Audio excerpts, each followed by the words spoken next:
Support for this program is brought to you by listeners like you. Thank you. The Local Thread.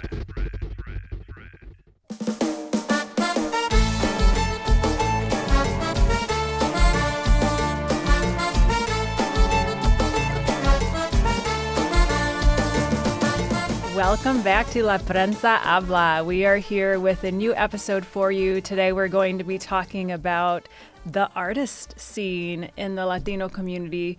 And not only is that a really neat topic, but we also have another special surprise for you, which is a new co-host. So today we have Ramon Perez here with us. Welcome, Ramon. Yay! Orale, let's go.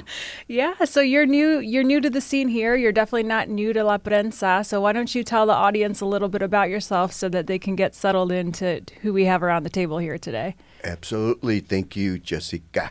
So first of all, I want to thank WGTE, the public media, for giving us a space to go ahead and talk about who we are as a community and what we do individually and how we contribute to the community wide, not just Latino community, but everybody else. So, and thank you, Jessica, for hosting this. I love it. So my background, I'm 70 years old, and so I'm originally from Northwest Ohio. My parents were farm workers.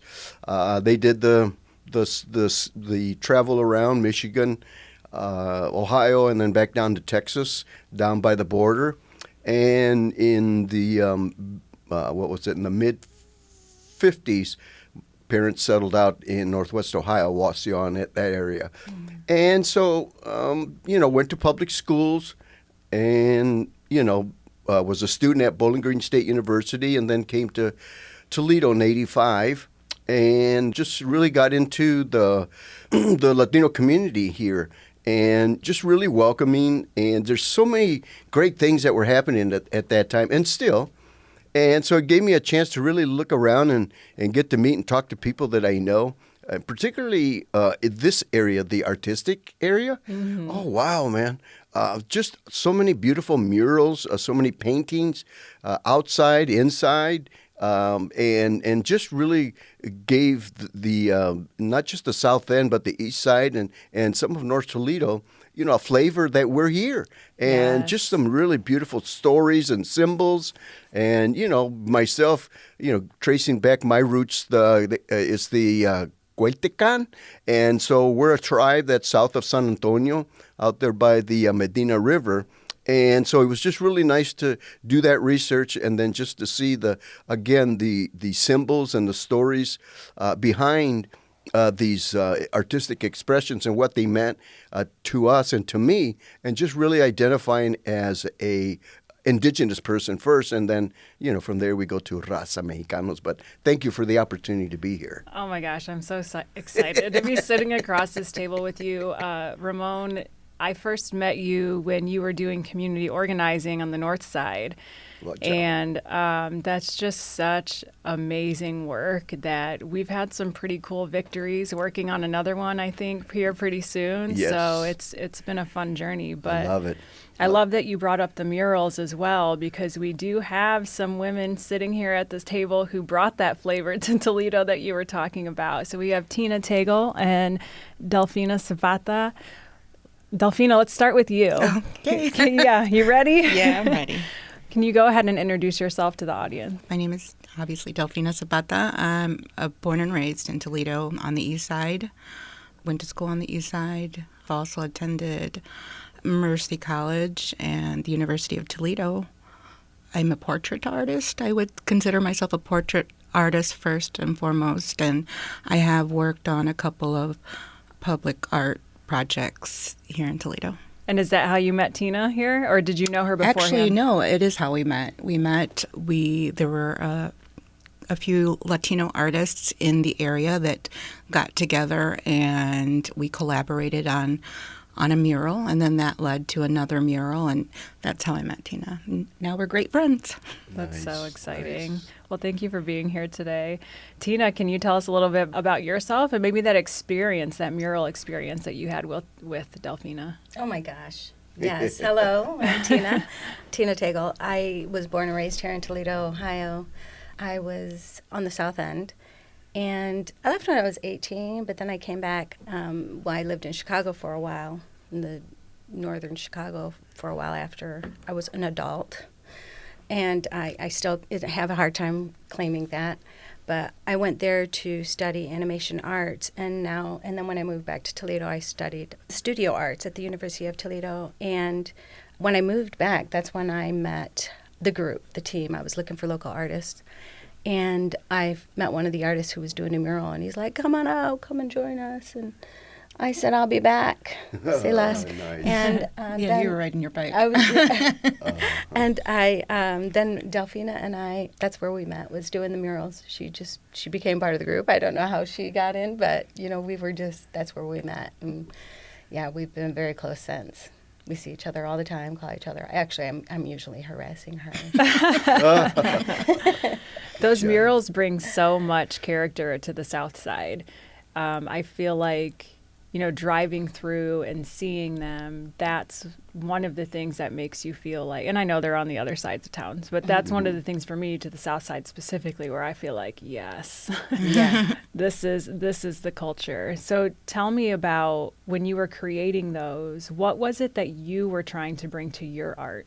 We would have, honestly, it's so funny because we would go to each other's houses and collaborate on the next design, and we would just bounce ideas off of each other and then come up with a draft, typically in one of our homes.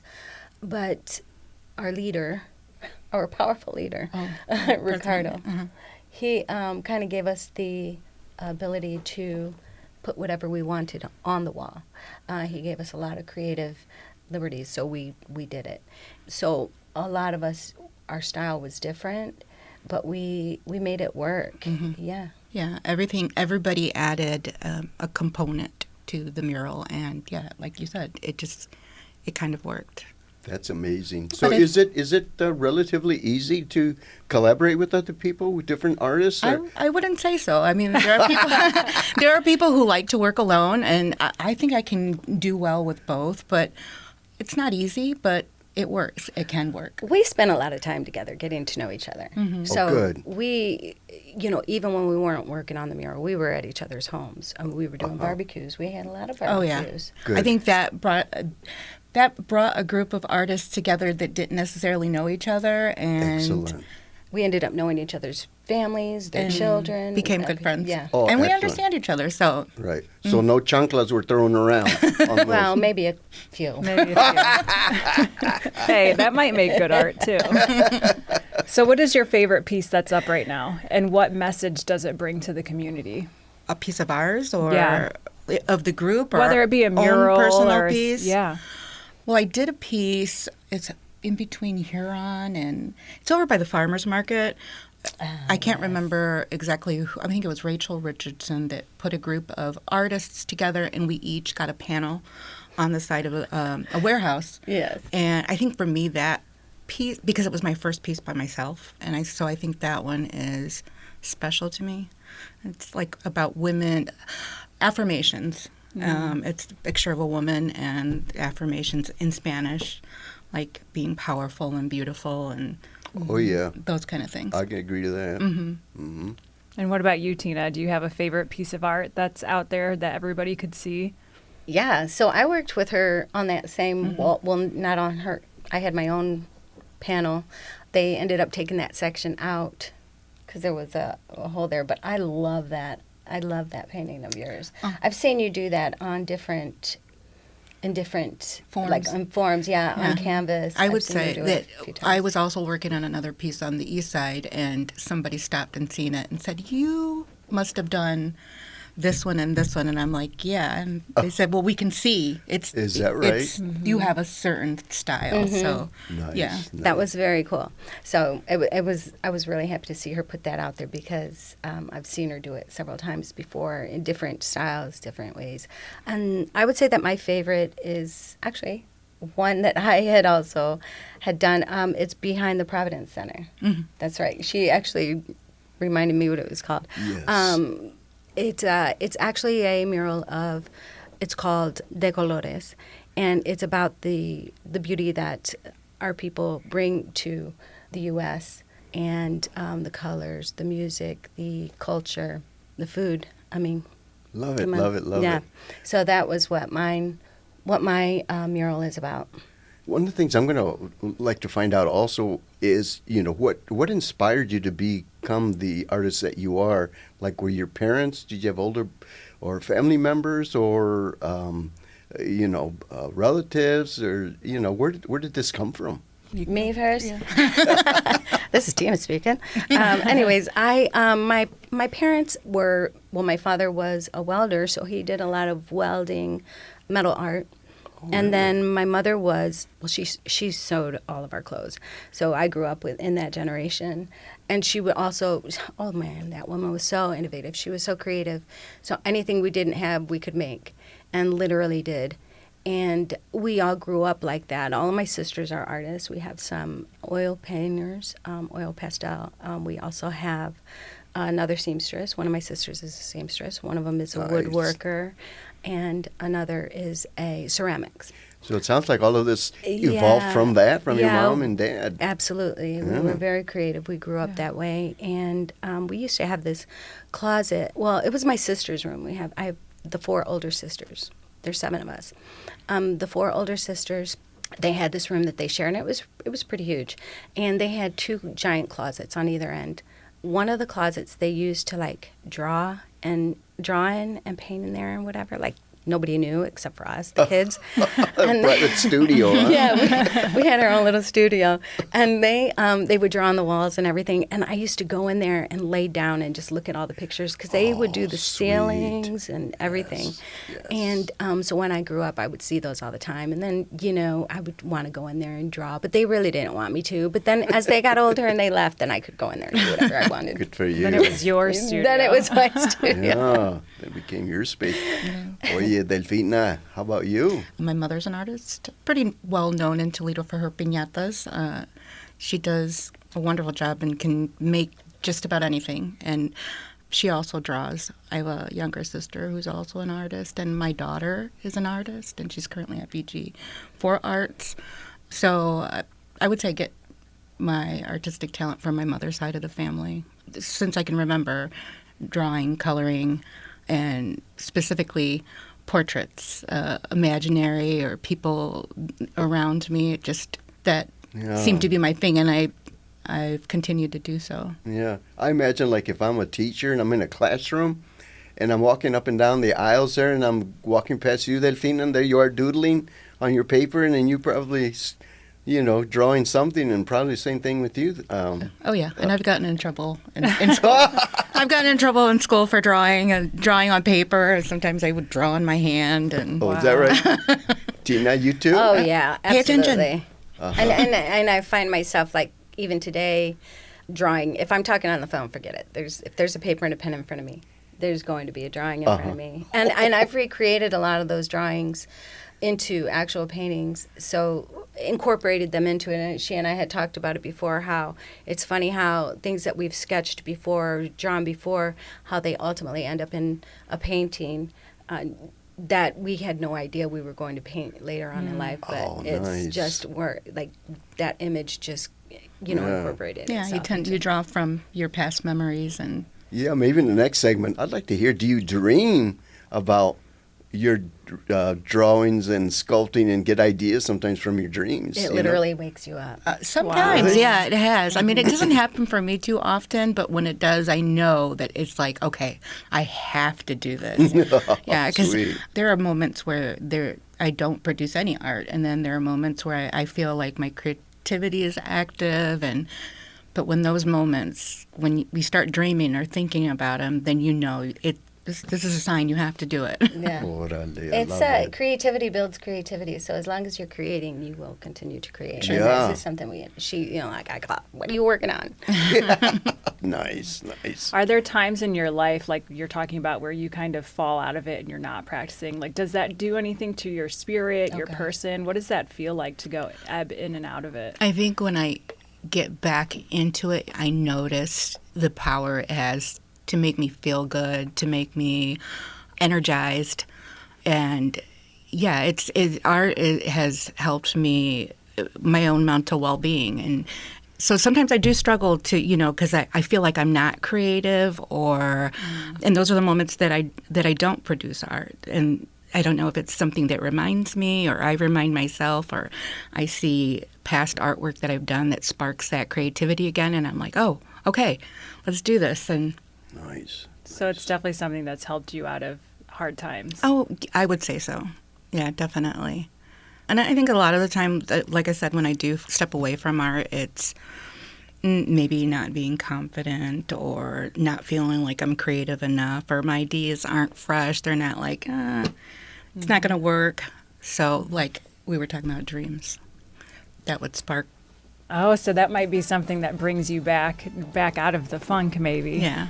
Wow. Well, thank you so much for diving into this in this first segment. I know that we're going to take a short break and come back, and then we'll get into some of those deeper questions. Like Ramon was saying, he can't wait to ask. So That's right. Ask away. We'll be back right after this short break.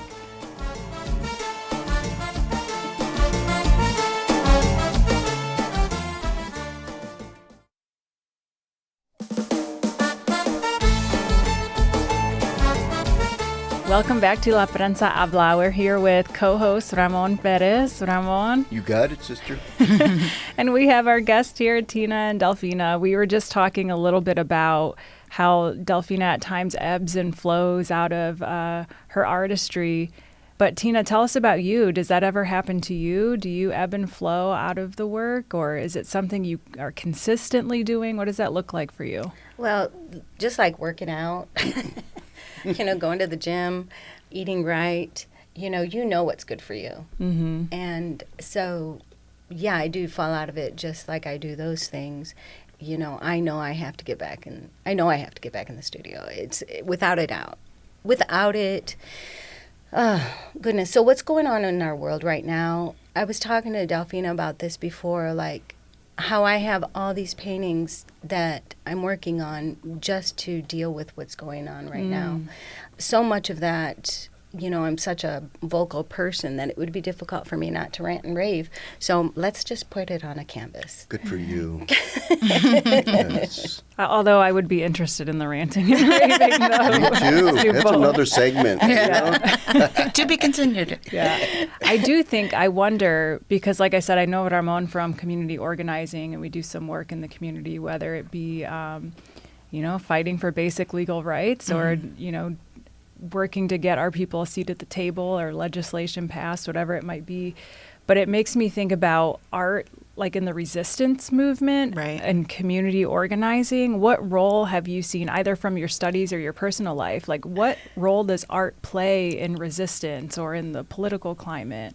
Well, I know that. I mean, I've studied mural painting and the what do they call them? Those Tres Grandes de Mexico, the 3 stars of mural painting in Mexico. I think that goes back to the early 1900s. But their mural, that kind of mural explosion down there, it started because of political views and fighting that fight.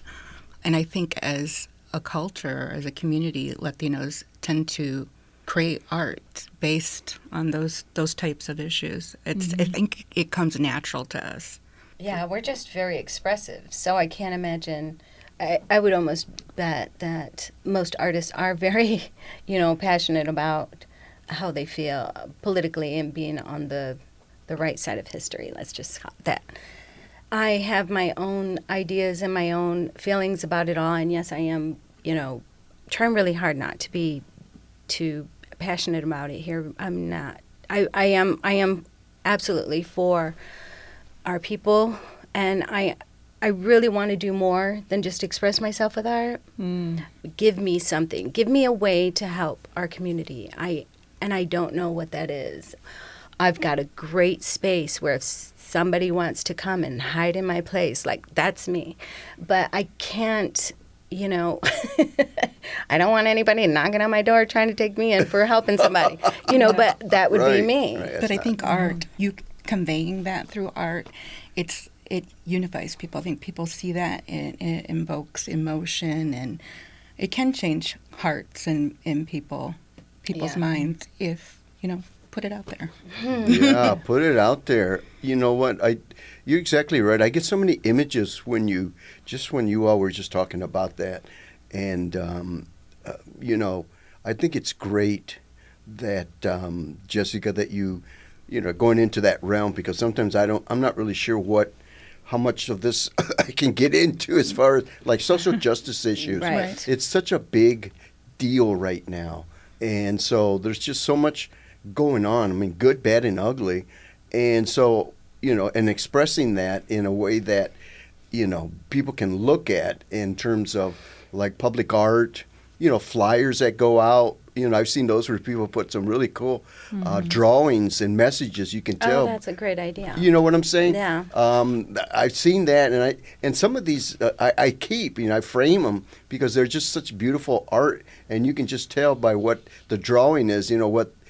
What the whole message is and what the issue is. And Tina, stick around with us because we've got room for you in the work that that Jessica and I do and others. So, if you want to express yourself in another way, we're going to scoop you up. I figured. I knew as soon as you said that Ramon was your wheels are already turning. I know, man. Always recruiting. It does make me think. I mean, in a lot of ways, our people are in the shadows right now, right? Yeah. And what a beautiful way to express yourself and come out of those shadows in art, because you do your identity could remain silent or in the shadows if you felt like it needed to, but your art would be so expressive in another way. Right. And I love the idea of being able to put flyers out there. I mean, even if it's just an image of the paintings that I'm working on, to say, hey, look, we are here and we see you. We know. Getting that process done and out there and making sure I have the support, and that to be able to find people that would say, in social justice, say, yeah, let's get that stuff out there. And these children today that are going through the same feelings that we as adults are feeling, I'm sure that they're scared. I'm sure that they're feeling a certain sort of way. And being able to express themselves in the arts is great. And yes, as adult artists, Delphina and I both grew up knowing that, or feeling like the arts were not going to provide for us. Not going to pay the bills. Not going to pay the bills. I'm a working artist. So we want children to know that, yes, you can do this. This is not something, you have our support. As artists, you have our support. Parents, I believe, if they actually supported their children in the arts and give them that space to go and get some peace in their heart and their mind, kind of like working out, kind of like exercising, kind of like it's just as necessary, meditating, right? All that. I like when you put it that way. It makes sense to me. I don't mean to offend. I'll say that I'm a self-identified not artist. I've always been the person that it's like I can't draw. I can do the stick figures. I know that's something that you said you hear a lot, right? I've seen some really nice stick figures. Have you? Wait till you see mine. But when you say, it's like working out, I get that because, there are times in my life where I don't want to go to the gym, but I know that, those days stack up and then I end up plummeting. So right. Even as an artist, I feel like I look back on some of the things that I did 5 years ago, and there's progression, right? Because it is like this muscle that you have to keep building on to get better, and I think that's important to know that. I've noticed that when we were talking about youth, for me, it's like I look at our youth, and just a lot of times they're searching for something, a part of them is like even searching for an identity. We don't get that in our public education or community education, where our youth are really spending a lot of time at. And so it's kind of like, who am I? How do I fit in? Mom and dad are speaking Spanish or my surroundings. I mean, we're eating tacos, menudos, and all that kind of stuff. And how do we, and then I'm living in this other world. It's like two worlds at the same time. And, art, I think, can be an excellent expression for helping our youth to, start, their journey on self-identity. And what does that mean? What does that look like? I think you all but You're ready to put them to work. So we actually, and not just children, but adults too. Yes, I mean, yes. we have a generation of Gen X and whatever the other one is called. The terms that they're using these days. Right. But they did not have the support, That's true. and a lot of the artists, of course, we supported each other, and we dove into this thing that helped give us our mental health to some Yes. extent. My kids wouldn't call me that, but they would probably. They always called me the crazy art lady. So I know that the adults need that, and that Yes. that's kind of like what I try to provide for the community, is make sure that they know that they also too can paint. And, people that come to my studio, they're on a regular basis. They're constantly saying things like, I don't even know how to draw a stick figure. And I'm like, well, today you're going to do well. Today you're going to take home a great Nice. painting. Good And job. they're happy with that. And when they leave, they're like, oh my God, I'll come back again, because they know it just does something for them. It's a great sense of accomplishment. Right. Even as simple as just like what you did, just that positive reinforcement, that encouragement. Sometimes they just don't get that in that area. But when you say as an artist, oh yeah, you can do it, so let's get it going. Yeah. Boy, that just makes it so much easier, to finally express yourself, and somebody says, yes, do it. Yeah, we're not looking for perfection. And Andale. that's another thing that I say. We're not looking for perfection. Lovely. Yeah. So- you won't find that in me. But, Yeah. but no, zero. I'll go back to the stick figures. Pero, yeah. There's probably a sense of vulnerability in that, right? No, for And sure. Oh, yeah, absolutely. So when we're all sitting down every time, and I tell them, this is the hard part, and they're like, oh my God, I thought we just went through the hard part. I'm like, oh, well, that means you're progressing. I love Wow. it, love it. Once you get to the other side, you're going to be okay. Nice. Well, I'm just thinking that, we're just really talking about some great art, and, I can't wait to get back out there because the weather's changing, and, it's an opportunity to go out there and see some of the art that I haven't seen in a while, because I love going back and just looking at them again. I take pictures of them, I save them, I send them around, so I've probably sent yours around several times, and, made some sort of, cultural comment around it, using that as a doorway for that. So always thank you very much for doing that, and maybe we'll see some more stuff this year. yeah, I think so. Let's tell the audience how they can see or access your art. So maybe your personal art, and then also the community murals. So Delfina, we'll start with you. Ooh. I have a Facebook page, and you can find me at Delfina Zapata Arte, ARTE. I'm also on Instagram, and it's D Zapata Arte, all one word. And then I have, like I said, a few public pieces, the one on here. And I think you can still see those. They're just kind of gated up because they're doing some kind of construction down there. I have a few pieces on Main Street on the east side. We did these concrete trash bins that we painted. Yes, I've seen and then those. the two on the trail. south end. Yeah. And then we also have Oh the yeah, trail. another one. We have one on the trail and those flower pots. Yeah. Yeah. Love it. You So- have some at the food bank. Is it the Seagate Food Bank or? It's the Providence Center, and it's on Oh, the okay. corner of Broadway and Western. Western. Yeah. I thought it was a food bank. I was driving around there and I thought it was a food bank back there. I think It's- everybody knows it by the lady with the pink hair. Yes. She's still there? She's still there. She must be an artist too, then, She right? is for the community, that woman. Oh, Yeah. I love it, love it. And what about you, Tina? Where can the audience find your art, both your personal and your public art? Personal. I can be found I'm on Instagram at The Color of Fun, and you can find any of my events and any of my artwork on there. Just go to the link in the bio. And then as far as public art, that's like murals. I've done work, a lot of it with Delfina. We have several of those on Broadway. like we just talked about. And then I also just completed one last year in Michigan, Fowlerville, Michigan. Worked with a team of women to complete a huge mural. Oh, I'd Yeah, love it to was see beautiful. that. Yeah. I gotta find Yeah. out from you where it's at. Yeah. Yeah.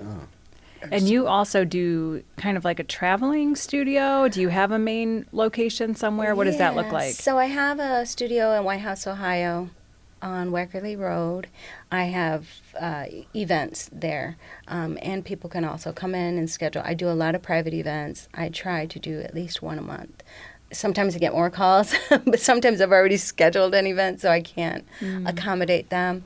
But I also travel. I've gone to several businesses, like where it's team building and, getting to know each other and getting them to relax and enjoy painting. And That's a great exercise. yeah, it is really, it helps out a lot. I've done like daycare centers where the teachers all got together and their families got together and they painted.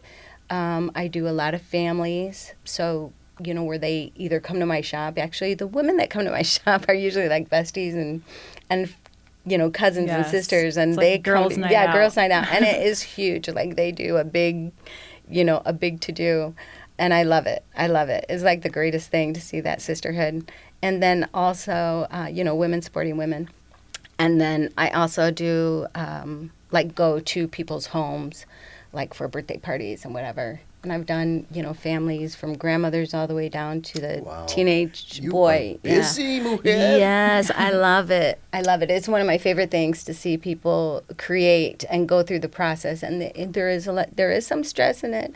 I'm not going to make it, all sunshine, but yeah, there is a little bit of stress in it. And they work through it. And then by the end, they're like, I did it. So. I love that kind of art because then it gets passed down, right? I mean, it's forever, right? Absolutely. Yeah. Aquí está mi abuelita, mi abuelo, and this is back in 1849, and now we're those kind of artworks those just last forever, right? Yeah. Pass it down, and a lot of great stories that come with it. I'm thinking about our families and how we're often multi-generational, right? And Yes. so I could picture you leading a class with abuela, abuelo there, whole family, kids, grandkids. Yeah. I've actually had Tina come over and we did a paint your partner party, and I invited my family members and their partners, and we had a great time. So we had somebody sitting across from us, and I drew, I painted them, they painted me, and we still laugh about the paintings my that came from that, and Oh, wow. yeah, it's It a good is time. so fun. It's And a and then good they time. reveal at the end what the Yeah. other person painted of them, and it's so much fun. Oh, that is fantastic. I would reveal a stick figure. I guess. And it would look Hey, great. people that were there at the party that said they couldn't draw. I mean, they came up with they surprised me. Like they came up with some really good stuff. So Right. Amazing. you just got to try. Yeah. Yeah. And Tina's a great teacher. Thank you. Hey. I love you. And thinking of trying something new, actually, we have our third segment coming up, which is our food segment, often the favorite segment because everybody gets to try something new there. So we will be right back with the third segment.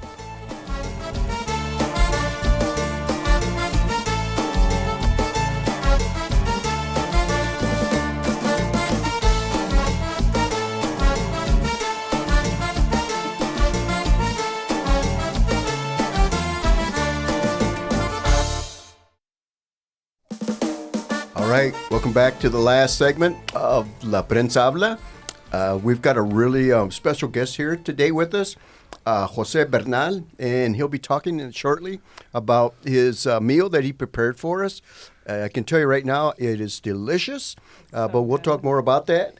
It's so good. It is so good. I see a lot of so we're going to get to that, and I just want to say thank you very much again to WGTE, the public media, for giving us this opportunity to, hang out, learn more about each other, the community, and now we have a food chef here, and we'll get to hear more about Jose and his background and why he decided on enchiladas and how he prepares it. So, orale, Jose, it's all yours, brother. Thank you. Thank you for having me here. My name is Jose Bernal. Well, the enchiladas that you're eating at the moment, they're enchiladas rojas of chile guajillo and chile ancho. So it's basically, you toast the chiles, you soak them, you rehydrate them, and you blend them with spices. And this is an authentic enchilada recipe from Mexico. You don't find this in many restaurants here in Toledo, especially here in Toledo. You're not going to find Viva that. Mexico. Usually what they have here is enchiladas tejanas, which is made with flour and spices. Brown gravy. And this is what you will find at the Mexican Fest, like in Chicago, Detroit. So I'm from Mexico. I was born in Mexico. I came here when I was 10 years old. So my mom taught me how to cook. She taught my wife how to cook. So we stayed grounded on authentic Mexican food. I don't criticize anybody here for the Mexican food. I really don't. I just don't go back. But between Chick-fil-A and frijoles with queso fresco and a pico de gallo, I'll do queso fresco and frijoles with a pico de gallo. So I'm with you, man. I'm glad you guys enjoyed them. What do you think? Absolutely. So Delicious. tell us about how you made them, from like start to finish. I know you talked a little bit about the chiles, but what's the preparation like? So you get a chile ancho and chile guajillo, and you cut them up. You take the seeds out because there's seeds in there, and then you toast them. Once you cut them, you toast them. Once they're toasted, you add hot water to them, and you let them rehydrate for about 20, 30 minutes. Once they sit there, then you blend them with tomatoes, garlic, and onion. Blend them real good till they're smooth. And when they're smooth, you fry that in a pan with oil and a little bit of onion to get the flavors out. Once that fries, that gets put aside. The rest of the stuff comes with the tortillas, corn tortillas. You fry them a little bit. Also, you soak them into the chile, you take them out, and then you start building them. In this case, what you guys are eating is queso fresco. Sometimes I like to add onion to it, but in this case, it's just queso fresco. And I also saute some potatoes and carrots on the side just to top them off. Yours doesn't have any queso fresco. Yours just have potatoes. You're looking at me. I'm looking at you because I'm so excited. I had a friend ask me once, how do you eat what's on the show? Because I eat vegan, and so every time we do a food segment, I never get to eat. And this is such a treat. And I believe this recipe, since me, myself, and Pastor Alicia, every other week we print recipes on La Prensa. So you see my recipes on La Prensa. Yes. I have put this enchiladas rojas. I try to stay authentic. I have put a lot of recipes. So you will find this on one of La Prensas. Yes, I'm so excited. And in mine, you put potatoes and carrots. That's it, which is what they got on there as a topping. Yeah, and that was was traditional for allá en Mexico? Yes, Mexico. From the south part of Mexico is traditional, yes. ¿De qué parte de Mexico? I'm from Iguala, Guerrero, which is down by Acapulco, down in the area. That's down in the south. Got it. What brought you here to Northwest Ohio? Oh, everybody was coming back in the 70s. Oh, to Ohio, you mean? Or but to Ohio Both. is ministry. I'm from Chicago. And my wife's mom, Alicia, she met Pastor Bose about 20 years ago when he was a young man preaching. And he kept going back and forth to San Antonio, Cincinnati, Toledo. And she kept saying, I know this young man, he's a great preacher. So finally, about 10 years ago, he moved to Toledo, finally, from San Antonio. And we went to his church. He was on the south end, on Seeger. And I sat there, and he was 23 at the time, I think, 24. And I sat there, and I heard him preach, and I'm like, this man is very powerful. Powerful. I was already saved in Chicago. And when we went back, I told my wife, I said, I think God is calling us to Toledo to go help Pastor Bose grow his ministry. And my wife is like, that ain't God talking to you. We're not going back to Toledo. She likes Chicago. Yeah. So we packed a van, 20 boxes, a mattress. Of course, 16 of those boxes were my wife's personal shoes. Wow. And we moved to Toledo, and she wasn't happy. I wasn't happy. We were miserable for the first 3 years because why Toledo? I mean, we're from Chicago.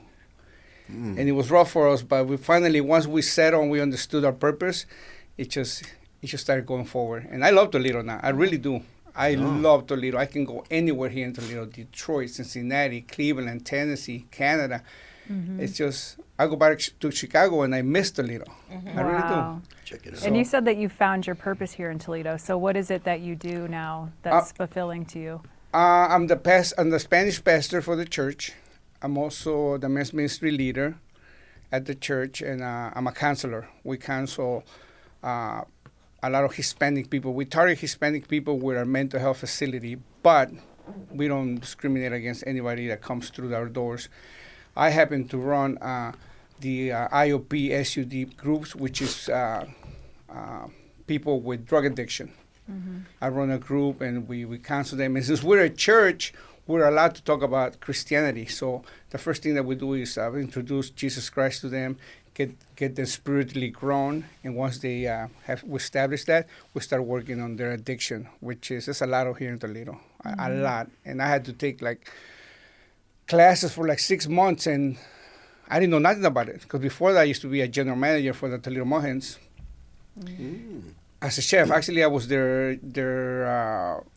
executive chef for the Toledo Mohens, the Huntington Center, and the Glass City. So we have 7 kitchens there, and I was in charge of all of them. Wow. So when I moved to this part, I didn't understand what was going on. So those classes that I took, I was like, wow, mental health is for real. It really is. It really opened up my eyes. I didn't understand. I just thought that if you got Jesus, you shouldn't have depression. Right. If you got Jesus, you shouldn't have anxiety. But it's beyond that. It's beyond that. And we happen to have the best of both worlds because we can teach Jesus Christ and we can teach mental health. And combined, it's fulfilling to see people just move out of their depression, move out of the situation that they're in. And not just with that, we help them financially. We can find housing, pay with their electric bills, the gas bill. We have a lot of connections. The zoo, we connect with the zoo. We get zoo passes.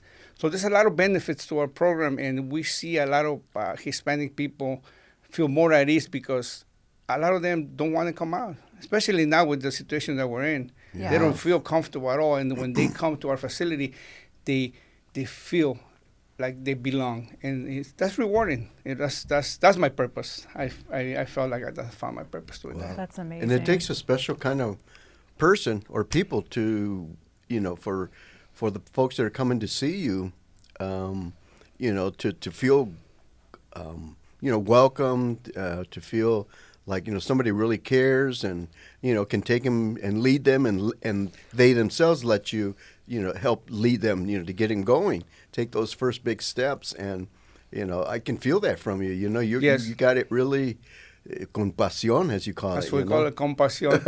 And I learned that a lot of people don't necessarily want to be saved. They want to be understood. And once we get to that part where we understand their necessities, we understand where they're coming from, then we start pushing that Jesus onto them. And it's been almost, we've been doing this for almost 2 years. And we got over 150 clients now. And we have a kids program, and after school too, we got over 30 kids. We connected with a site downtown where they give us food for them. And she was just speaking about painting, and we do a lot of activities with them. And these kids, the majority of them are single moms, one parent. They don't have any dads, and they're troubled. They're a handful, but that's what they're there. Yeah. To someone to care for them, someone to spend time with them. We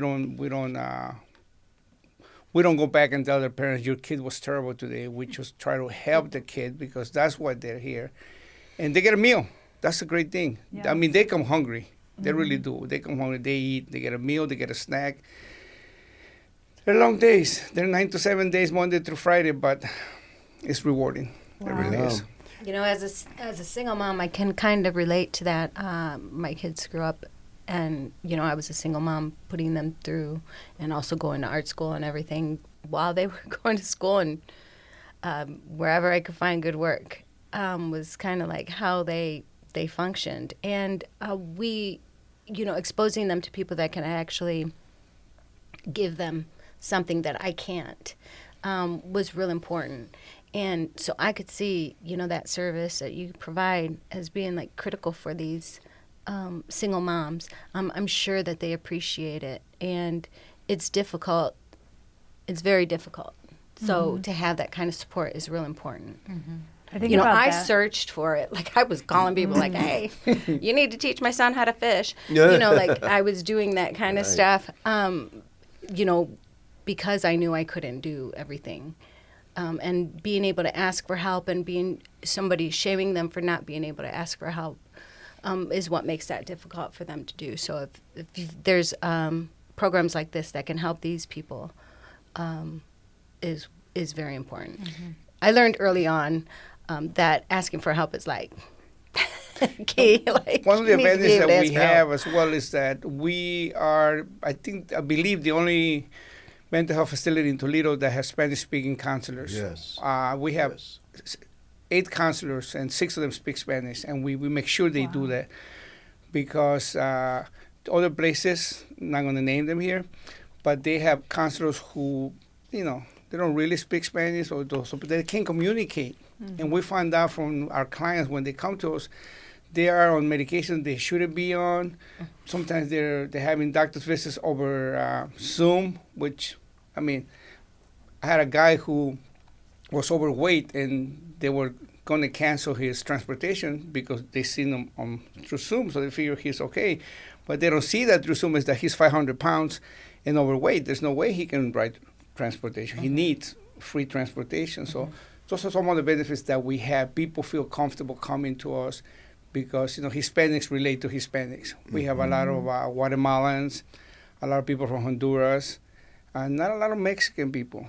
There's a lot of other races here in Toledo that are coming and to us. And sometimes we can't help them all. We really can't. But we do have a food pantry, too, at the church, and we make sure that we deliver food to them every Monday, 4:30, food pantry, and we get some good stuff. And we make sure that we go through about 50 to 60 boxes every Monday, and about 12, 15 of them are for our clients that we actually deliver to them. So that's another benefit. And is it culturally appropriate food? Because I know that's one of the critiques of the local food banks, that families will get food, but it's not the food that they eat. It's not the frijoles, it's not the arroz. It's Yes, we do. We make sure we do that. We get a lot of rice, bags of rice, beans, chicken. Everybody eats chicken, whether you're Hispanic, white, African American, whatever you are, you eat chicken. So we do. Except the vegans. Except you. But yes, to the question, a lot of bread.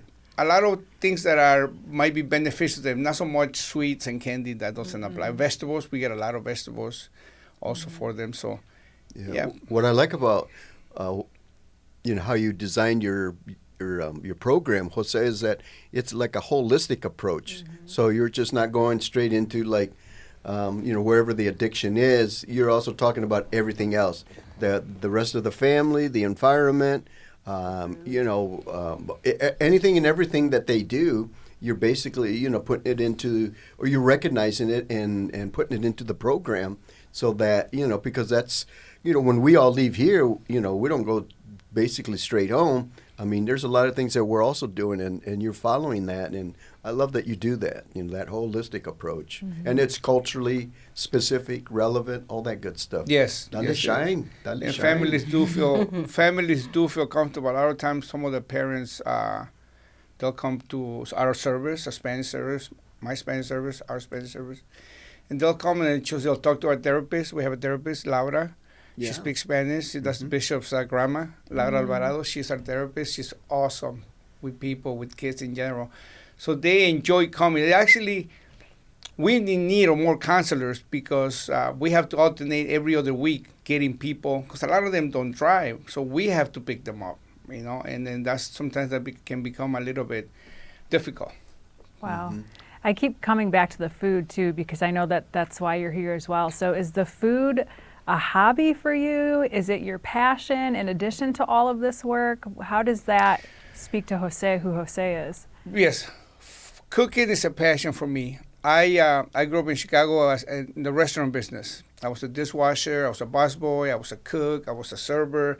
I became a kitchen manager, then I became a general manager. So for 25 years in Chicago, I used to be a district manager for different restaurants. Wow. And cooking is an essential part of a restaurant. Food has to be good. So I developed a passion. So about 20 years ago, me and my wife said, well, we can do this for a living, It's good business. It's very beneficial. Yeah, gotta eat. People eat. So we started cooking, and we started charging decent prices. And she loves cooking as well as me. And we just started coming up with food that normally people don't serve. When we came to Toledo, that was one of the first things that I noticed, that the Mexican restaurants here in Toledo are not Exactly. Yeah, They don't- están medio gringados, which is okay for them, but for us, we're used to it differently. Correct. So yeah, and so I started doing a lot of weddings and quinceañeras, and my prices were very, very low, and people enjoy the food. And when people started saying, "Oh, I like the rice, I like the beans, I like your food," so that gave me an incentive, and I started just doing it more and more. I do about 15 to 20 events a year, and usually no advertising, no Facebook, no nothing, just word of mouth, word of mouth. Can you share today? Are you comfortable sharing what your company's called and how Yeah, to it's get called a hold Chunky of you? Monkey. Chunky Monkey Catering. Okay. And I named that because my grandson, when he was little, he used to get on top of the table and he was chunky. So I would call him my Chunky Monkey. Ay, Jesús. So, so I do a lot of cooking at the church as well. We have events at the church, and I cook as well.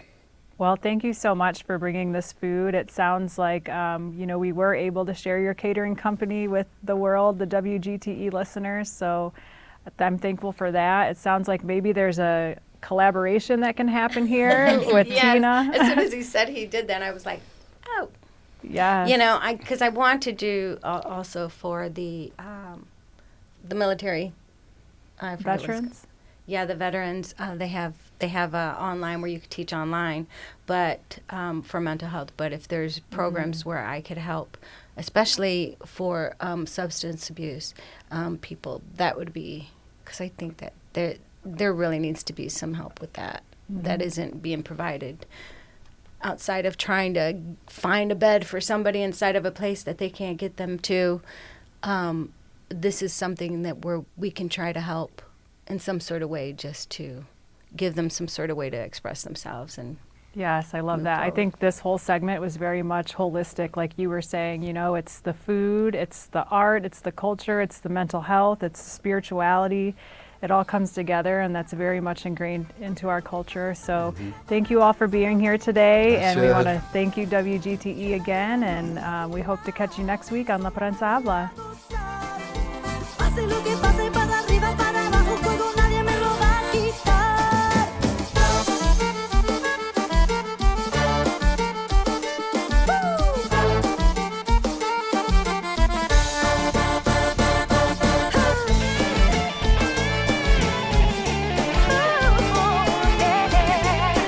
El fuego no me lo quita.